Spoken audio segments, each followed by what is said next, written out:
purposes here is how do we repair that damage and get the dial moving in the right direction there.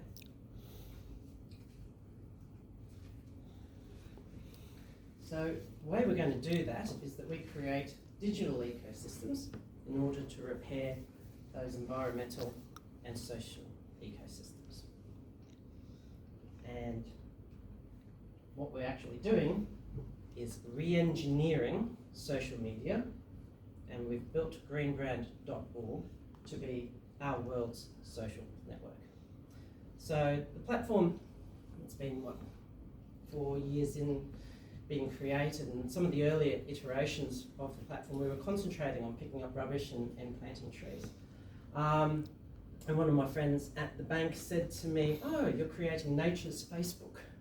And it's a pretty good, accurate reflection of what it was, because the platform at that time did everything that Facebook does, but the purpose was to help nature. Hence, that's why we've got our logo, which was Elizabeth's sister created that logo, and it's called Green Brand because of the green side of things. But because it's our world, there's both this, the nature side of things, but there's also society as well.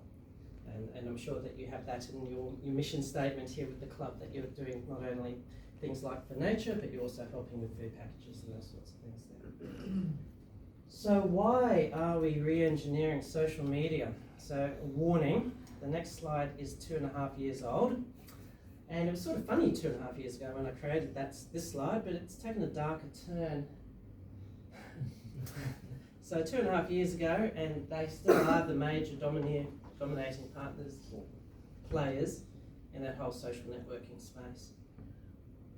But it's not as lighthearted as it probably was a few years ago. There's some sort of darker elements happening there. And there's, I don't know, hands up, who thinks that in general, social media's positives outweigh the negatives.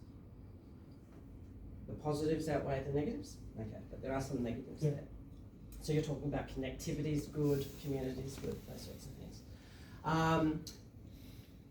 We are a social enterprise, so 50% of our profits get put back into doing good deeds too.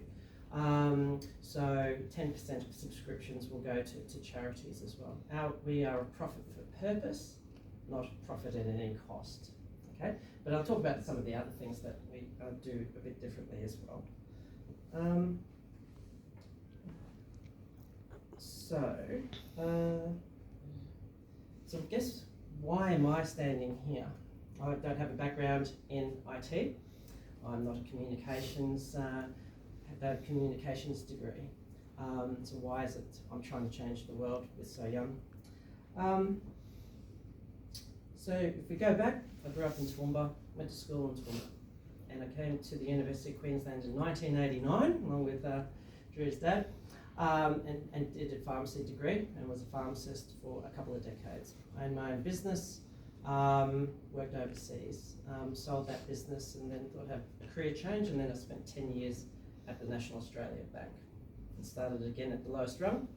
And at the end of that almost 10 years at the bank, I was running teams which would handle tens of millions, if not hundreds of millions of dollars a day in settlement funds.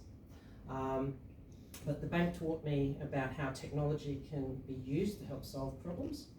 It also taught me that in big organisations, a lot of things can be done better. So the genesis of the idea